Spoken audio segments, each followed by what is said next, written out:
let's further unpack this and welcome author and political analyst, Mr. John Matisonn. John, thank you so much for your time today. Compliments. So, a momentous day today as the world watches what sentence will actually be meted out against the U.S. incoming President Donald Trump, with, of course, expectation that he will not be sentenced to any jail time. Yes, it's actually just routine.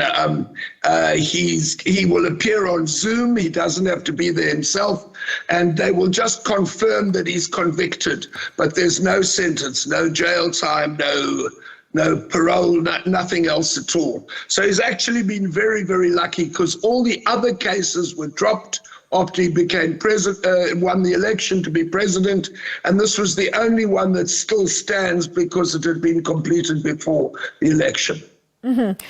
So what interest then, John, is this to the American people or the Trump camp? Was it just a textbook exercise? I mean, the judges in New York had already indicated that these charges actually related to his personal matters and not pertaining to his conduct as a president, with his lawyers just calling it a politically motivated case in the build-up to his presidential bid.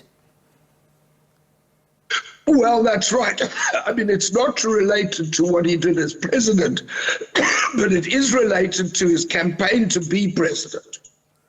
But now, yes, it is just symbolic at this stage. But the fact is, as a result of this, he will be the first president when he's inaugurated in 10 days' time. He'll be the first president who is a convicted felon to become president of America. Look, John, I'm going to allow you to have a sip of water while I ask this question, right? Because I can see you struggling there. So now the interesting aspect, and I'm really happy that you mentioned the part about the fact that he cannot now, he's going to be a convicted president. That is why this sentencing actually is crucial, even if it's not going to be for a fine or actual jail time. Look, Trump had vowed to appeal, and he can't then pardon himself when he actually assumes office, as this was a state and not a federal crime, reminding me, John, of that furore when Biden actually pardoned his son, Hunter. Well, yes, that's right. I mean, his son, he pardoned his son because it was a federal case, and Trump's federal cases have all been stopped now.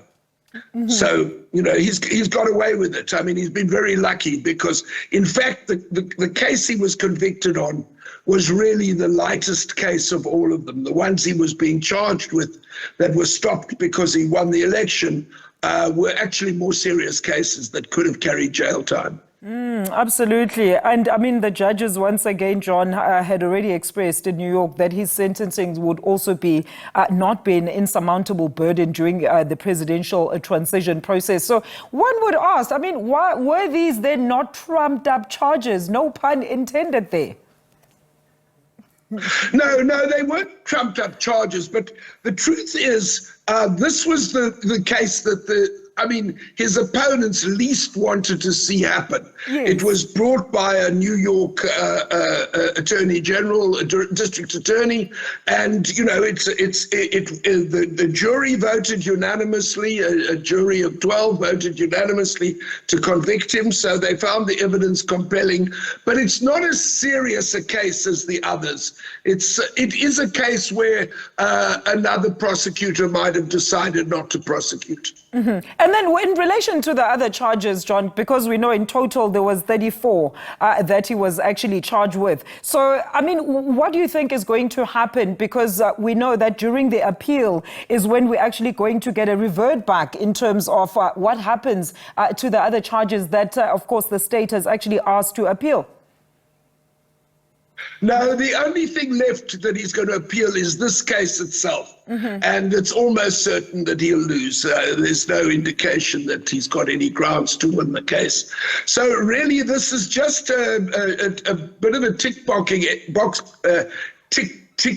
box exercise, because in fact we all know the outcome. It's very unlikely his appeal will succeed, but obviously he's embarrassed by it, and that's probably why he's been getting the media to focus on different things like taking over Canada and Greenland and the Panama Canal. John, thank you so much. We are eagerly awaiting that sentencing. Well, that is Mr. John Matisonn there, an author as well as political analyst on Trump getting sentenced today, albeit to no jail time or fine, as you've heard. We will take you live to the proceedings when they begin.